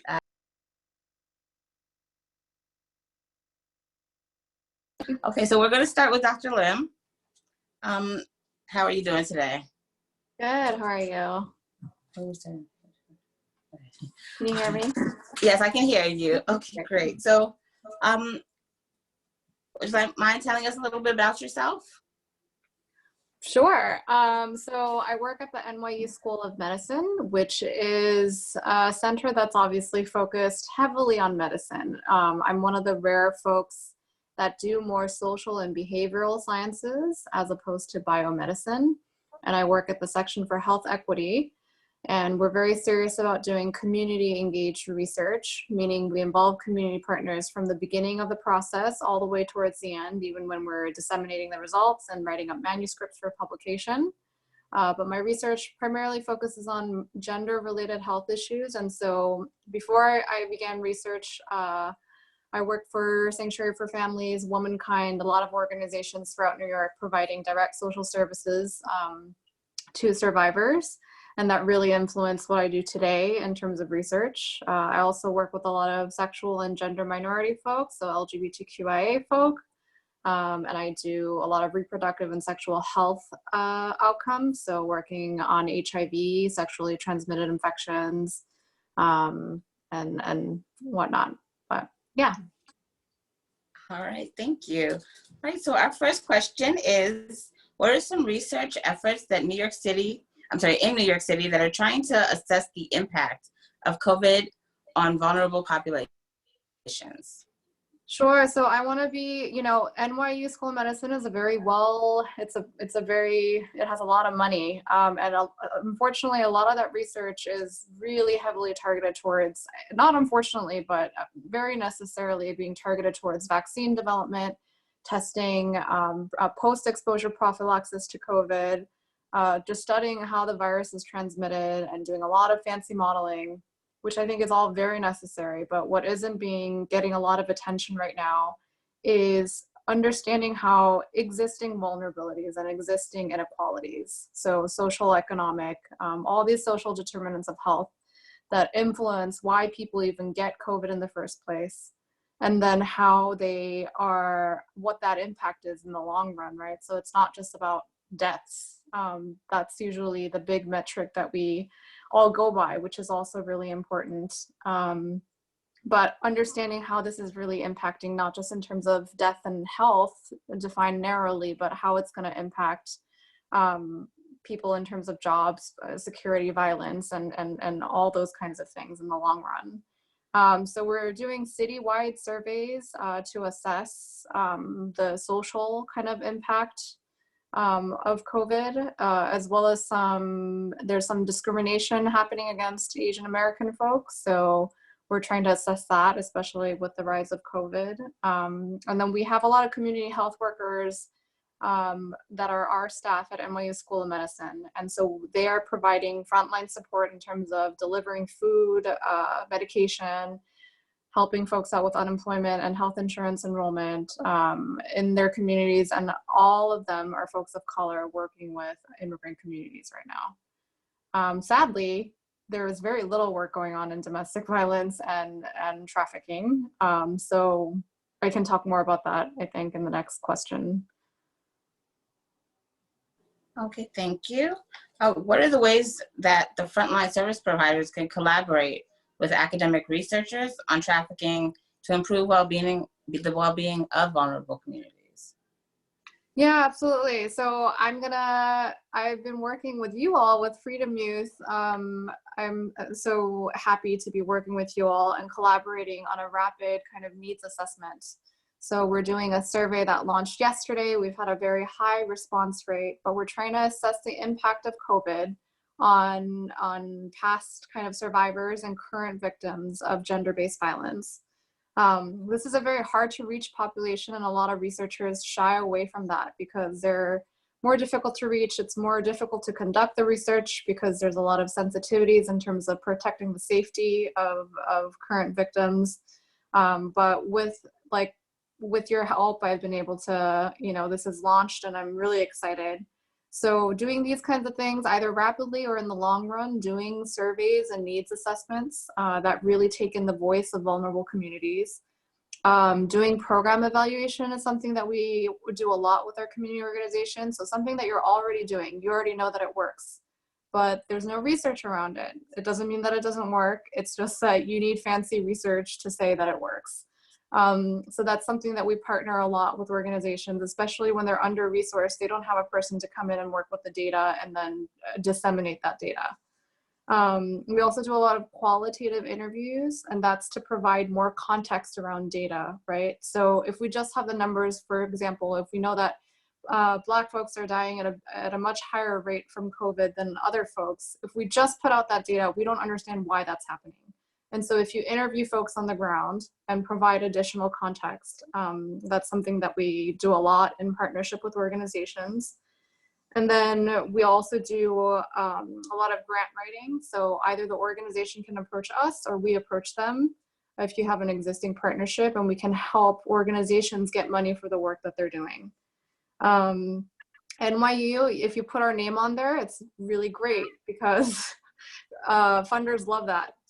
So like we like to exploit us, use us, because we have a legal department, we have a finance department, we have an ethics review committee, we have all those things already in place that will really strengthen your application. Also in terms of just the writing, right? That's what we do. And so we're happy to be there to funnel that money away and give it towards community organizations who are doing the work. And then lastly, we also like to train organizations on research to build their own capacity. We don't want to just hold our own knowledge to ourselves. And so we think it's really important to involve them in every single process and even do trainings so that maybe eventually organizations can do a lot of that stuff on their own without our help. Okay, great. Thank you so much. And I do want to also add is there someone whose Phone is not muted? phone didn't mute? Okay, great. Sorry about that. All right, so I do want to kind of add that our research has been able to produce just the research we've done with you, as well as previous research, that there are so many things that are needed in these vulnerable communities by these women, especially who are either practicing survival sex or have been victims of domestic violence.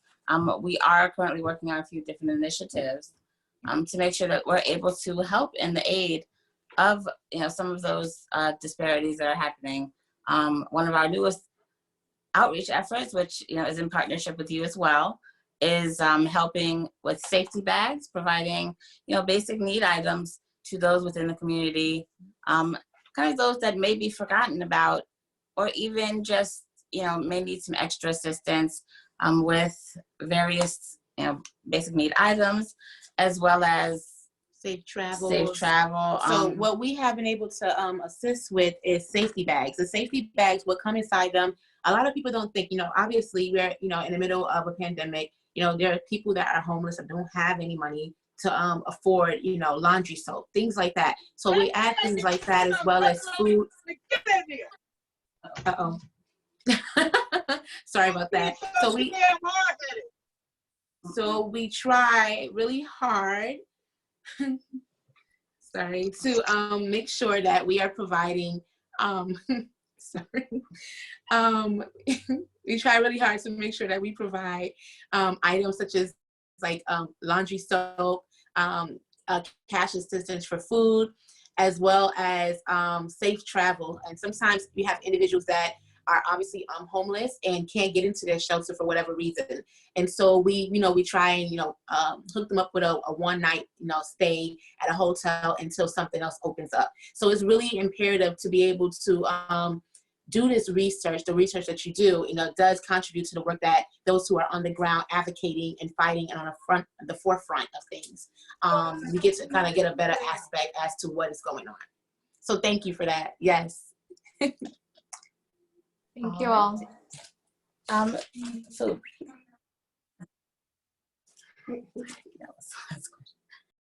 all right, thank you so much, Dr. Lim, for joining us today. All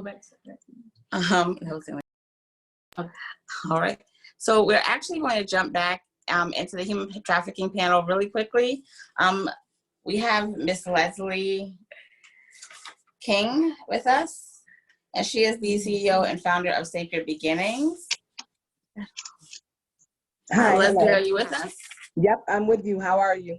I'm good. How are you? I'm great, thank you. Awesome. All right. So the first question that I have is, due to the current state of the economy, would you say that the community can see a rise, your community has seen a rise in human trafficking? Yes, we have. Yes, we have. Would you be able to elaborate on that? Yes. Due to the pandemic, a lot of places are closing. The police really aren't arresting people in our city. And the women that are out there, it's like they have no clue really on how serious this is. And a lot of them out there, they have to pay their bills, substance abuse, and this list goes on. So yeah, it's gotten worse here. Okay, thank you. I know that you run a safe house for women. Do you mind telling me your experience, what your experience has been since the beginning of the pandemic? I have two safe havens here in Grand Rapids, Michigan, and the women both homes are filled, and the women are very afraid. The seriousness of what's really going on has really struck them, and both homes are on lockdown. I get a lot of calls from area agencies to see if I have any openings, which we do have openings, but the only way we'll take someone is if they were in a treatment center, like substance abuse, mental health centers, and they've been there for a while and have been checked out by a doctor. Then we will admit them into our program. I also see in the homes that we run, how the women that are there are really educating themselves on the pandemic. And they're spreading the word on that with families and other friends. And they're also helping with putting together blessed bags for our outreach, that we go out on the streets and meet the women out there right where they are. All right, thank you so much. Uh-huh. Do you mind telling us just a little bit about your organization and what it is you do? I'm also a survivor. I was sold into the lifestyle at the age of 15, and I was in it over 20 years. July 5th I'll be out 20 years. And I founded Sacred Beginnings in 2003 because there was no place for women like myself. I mean, yeah, we have the treatment centers for drug abuse, alcohol, but nothing for prostitution. So July 4th, I got out of the life, got myself together, and I founded Sacred Beginnings by just one house. And I went out on the streets with blessed bags, meeting the women right there, talking with them, giving them resources, giving them things they need in that bag just to survive. And that just expanded. So we go out, we talk with the women, we give them much needed information, and just meet them where they are. And when they're ready, they'll call. We don't go out and judge. We just go out and meet them where they are. And when they're ready, they'll call, and we'll get them into a treatment center or detox and walk them through that. And once they graduate from that program, then if they want, they can come up to Sacred Beginnings, which is a 2-year residential program teaching the women how to live in today's society. And what we do is we deprogram from this belief system and reprogram them into this culture, into working, into life skills, into health. Many of the women have graduated our program and went to college and are now social workers. And we are the very first survivor-led peer mentored program in the state of Michigan. Wow, thank you so much for letting us know, and what you're doing is such amazing work. Monique and I always tell people that harm reduction, meeting people where they are, is so important. And correct. I'm so happy that, that's your correct. Philosophy, because you have to go out there into, the public and see what's going on, and have the, give them what they may need at the moment, that's such right. as assistance or that's right. Some form of, like a safety bag. And when they're right. ready, they will call you. You gain their trust. They're able to come back. So definitely commend you on that. I'm going to go into the next question. It's, we know that traffickers are opportunists right. and are aggressively scouting young victims. What are some ways parents can proactively educate their children?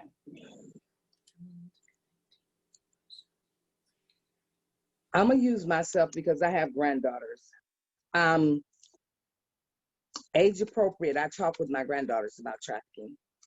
I tell people, talk with your children. Don't be afraid. Don't say, well, she's too young. It's never too young. Matter of fact, the younger they are, the more a trafficker can get for that child.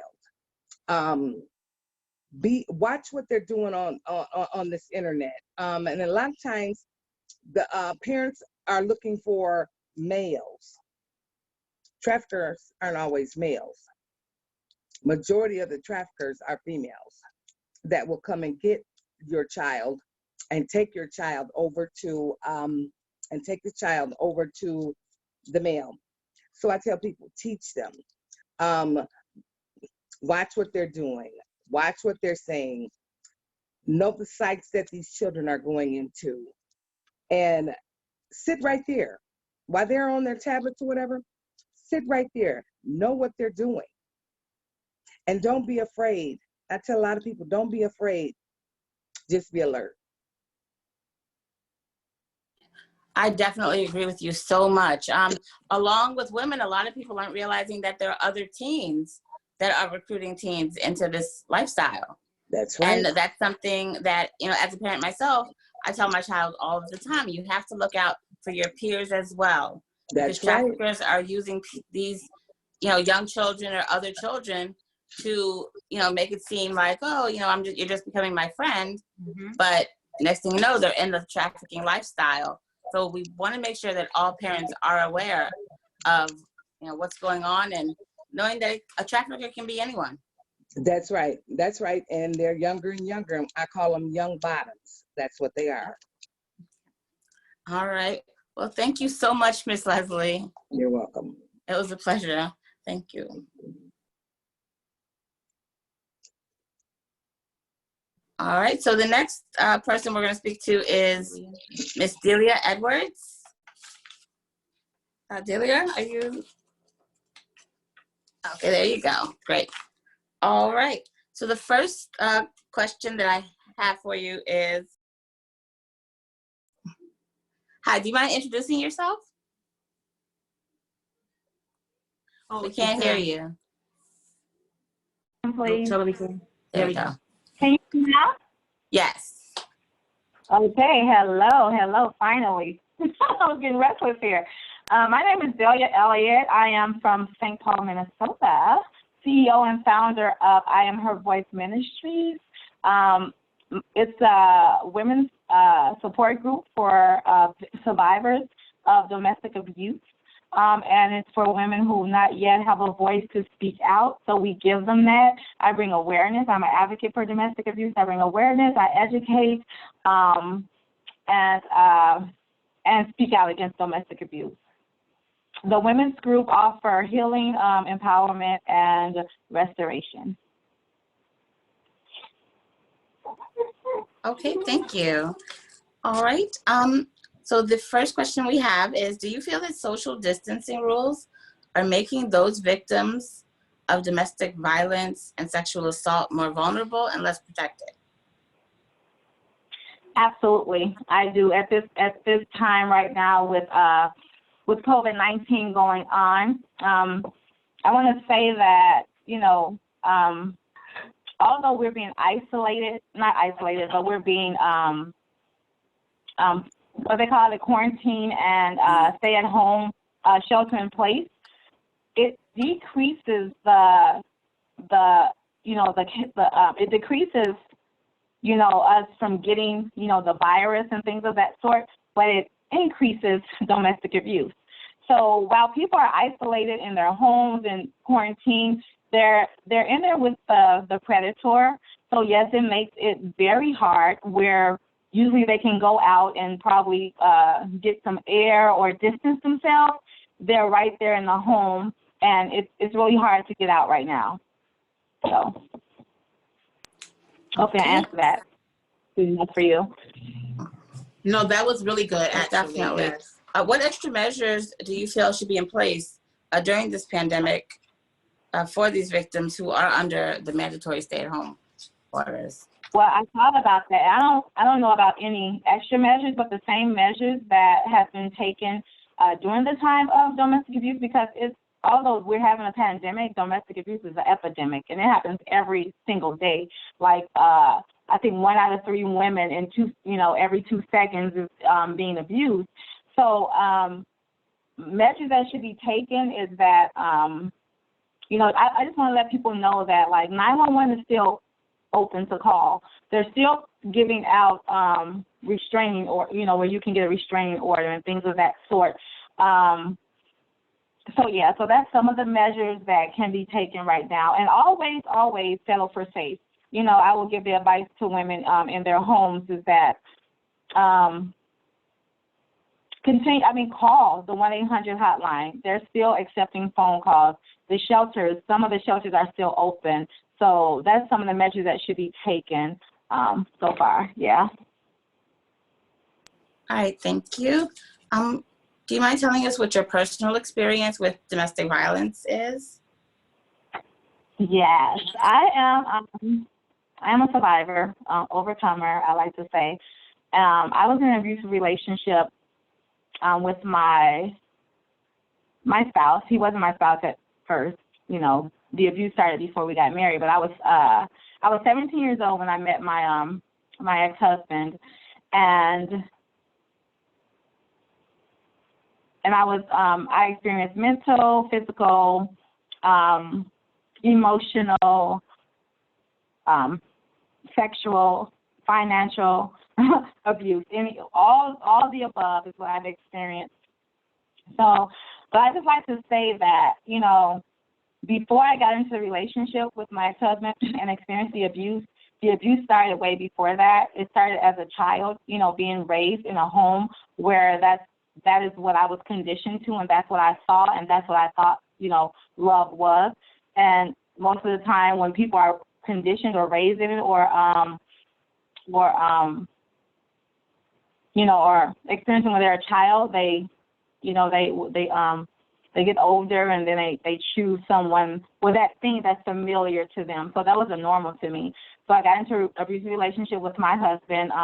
We had 4 children together, 5 total, and he abused me. So yeah. Thank you. Okay, thank you so much for sharing. How important do you think it is to raise community awareness on domestic violence, as well as increase the number of wellness checks? I'm sorry, can you repeat? How important do you, okay, no problem, sorry. Do you think it's important to raise community awareness on domestic violence, as well as increase the number of wellness checks that are conducted in homes with a history of domestic violence? Absolutely. I think it's very important. It's just really redundant not to do so. I think it's very important. Domestic violence is a silent killer. It's really horrific. And I think that we should raise more awareness. I think that because it's an epidemic. I mean, just the same as the pandemic is going on and everything they're doing to resolve the issue, that's the same thing that we should do for domestic abuse. Yes, it's some people don't even know what domestic. Go ahead. I'm sorry. No, go ahead. Oh, I thought you were trying to say something. So yeah, we should we should. I lost my train of thought. Sorry. I'm sorry. Okay, so me and Fallon was saying out here in New York, you know, we've been experiencing, I'm sure everywhere around the world, there's been a big spike and rise in this. Of course, because of the pandemic, they are shuttered in, and it's causing most of these issues. You know, we were saying to our local, police department, you know, how many times are you guys visiting those who have been involved in domestic violence within a month? Let's say a month, even if it's 30 days, and you know, you haven't had any calls from this family. Are you guys backtracking and going back to these places and saying, you know, hey, just doing a quick check, how's everything going? You just wanted to bring over some food or whatever it may be to get to, you know, to kind of gain that trust and then educate them. You know, we think that it's so imperative that people go out and these they are knocking on doors and, you know, communicating with those who have had calls. You know, and we don't think that enough of that is happening. We have spoke to one precinct and they said they have been doing that, but I'm not certain a lot of people are doing that at all. And this might be the one thing that could possibly help bring down or decrease the level of domestic abuse. And also I wanted to add to that, we are seeing a rise also in sibling abuse. No one talks about this at all. And this is like, it's just as high as intimate partner abuse. You know, when you have siblings fighting in the home, you know? Yeah. What do you think about that? Having your local police officials go back and backtrack, even if there wasn't a call, let's say in a week or two? I mean, I totally agree with you. But, you know, the thing is, how do we make that happen? How can I even make that happen here in Minnesota? So, I mean, I think that we should, you know, raise that awareness, you know, in the community and get the word out there so that we can have more wellness checks, you know, whether it's from the police officers or either from a family member or friend. I believe that we should pick up the phone and check up on those or go even knock on the door. I mean, we can put on a mask, you know, if need be, and go and check on someone. Yeah. So, I mean, I didn't have that when I was going through my abusive relationship. So it's good to have that support. It's good to have to know that someone cares, that someone, you know, really cares about what's going on with you. So yeah, and this is so big. We forget about this is a big thing. We forget about something bigger, and that's the children that's involved, the children that's at home right now, you know, that have to witness this. So, you know, it's a really big impact and effect on them. So, yeah. Yes. Thank you so much.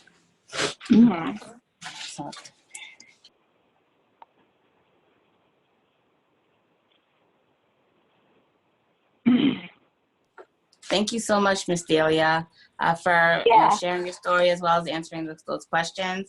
And thank you for being able to support, other survivors with your program. I think it's very important as well. All right. Thank you so much.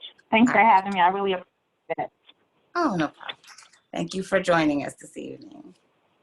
Yep. All right. So the next portion that we're going to have is the panel on criminal reform and incarcerated people. So is Ms.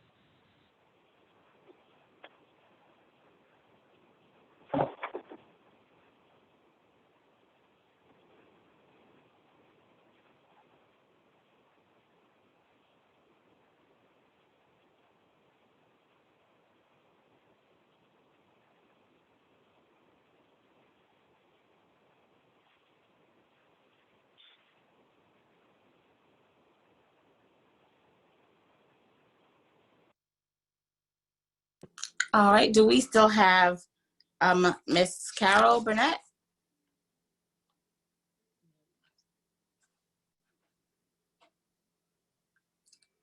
Are you guys there? I see Selena. All right, I see Selena. We're just going to do a quick check to see if everybody's here. All right, I see Selena. I'm not sure who's Galaxy S10. I see Sanaa, Sandy Roberts.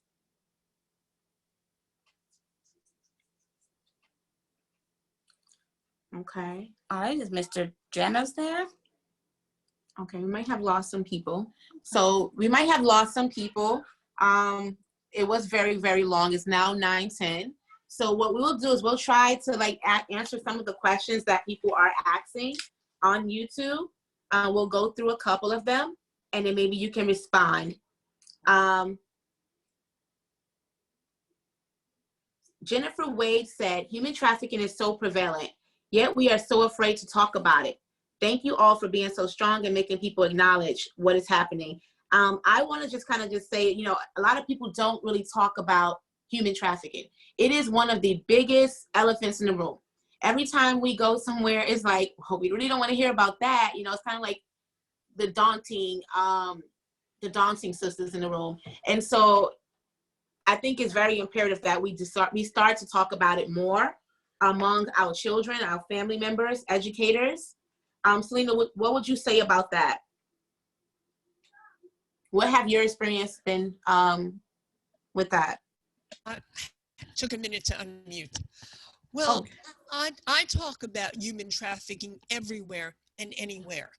I carry a tote bag that has the number to the National Human Trafficking Hotline on it. I'm continually I've handed out these brochures at birthday parties. I consider it my personal calling card and mission to ensure that people are aware of what to look for, who to call. But I agree with you. It seems to be a forbidden subject. And I know in doing all the training that I accomplished, a lot of people are very sensitive to talk about sex, S-E-X. All right. And they don't understand that human trafficking is not sex per se, it's sexual abuse. But just to even talk about sex and body parts, it really seems to offend a lot of people. And I've had social workers say to me, I don't know how to start these conversations with youth. And I tell them, just engage with them. Because if you can develop a rapport with youth, if they can feel comfortable with you, if they feel they can trust you, it will come. You don't have to ask, you don't have to intrude, you certainly shouldn't pry. But you should be aware of all of the red flags of human trafficking. And it's not one particular red flag unless you have a disclosure or if you see something posted out on the web or there's some form of child sexual abuse involving media, because I don't call it child pornography because I feel that demeans it and it normalizes it. Yes. It's sexual abuse. But unless it's so very blatant, we don't know for sure because youth don't disclose for a wide variety of reasons, because it is trauma. So we have to be aware, we have to take training, we have to share with others to ensure that awareness. So, and we really need to make other people, it's our mission to do this. Thank you. Thank you for speaking on that. Yeah, it's definitely been a lot of our experience in doing the work, and also being like a smaller organization, and trying to make sure that children are absolutely aware of how it happens. Yes. I know that we have had parents that was worried about, you know, the whole child pornography part of that. A lot of them don't know any sites or any tools to give to their children to kind of, prevent it. You know, so what we kind of discuss with them is like, you know, what is internet predators? What are they looking for? Like give them kind of like the dialogue between, like the kind of conversations they start. You know, they typically start with, what's your name? I have this for you, or, you know, just come off with incentives and things of that nature. And so we've kind of been just talking to parents about different things like that. Would you be willing to give maybe a couple of indicators on your side to those who are viewing us tonight? So we're talking about things to look for youth. So one of the first things that I always recommend people look for are behavioral changes, because it doesn't happen overnight. Okay, it's not about the actual trafficking, but it's about the development of vulnerability to trafficking, which doesn't happen at the age of recruitment. It tends to happen a lot earlier. So it's a gradual process, but on the day it actually happens, you're going to see extreme behavioral changes. And that's because these youth are experiencing trauma.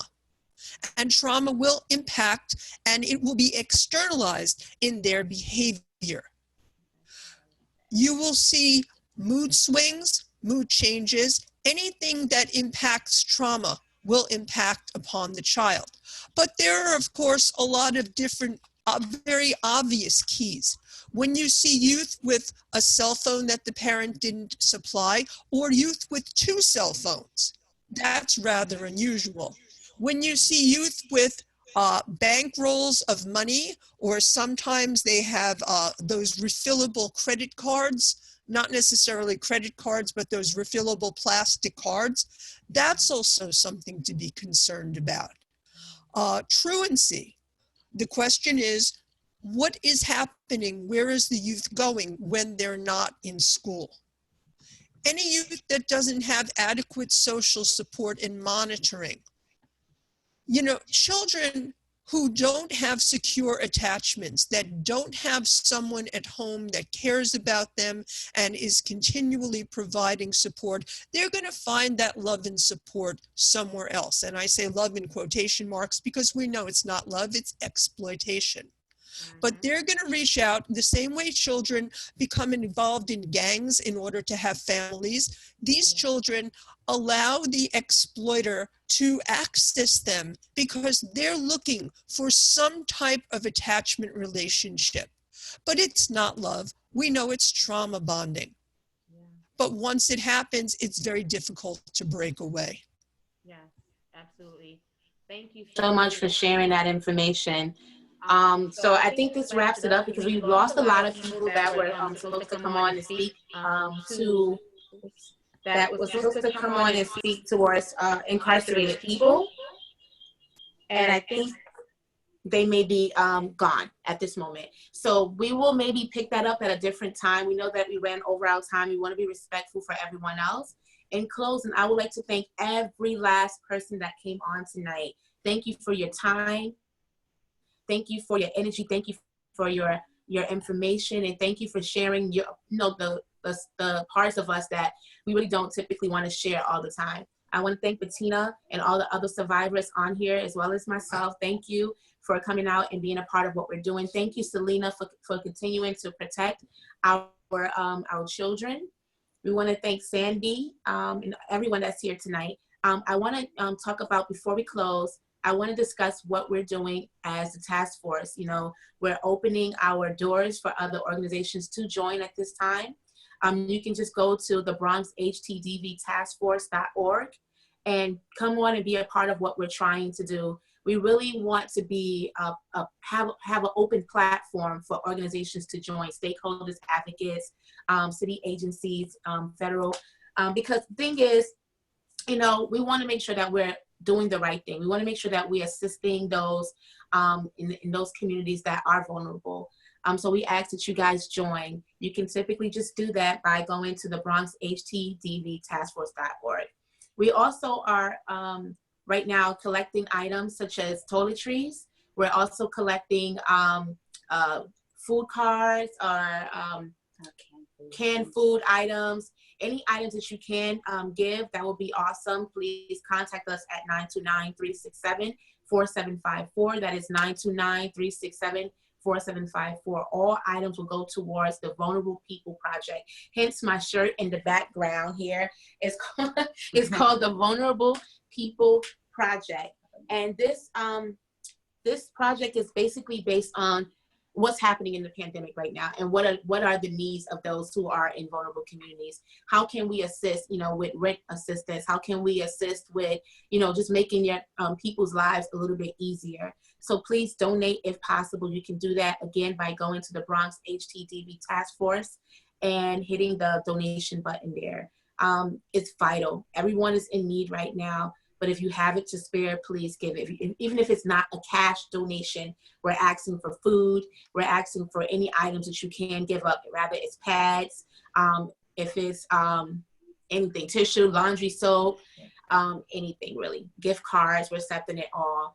I wanted to add that in there, and I'm going to turn it back over to Fallon George. All right.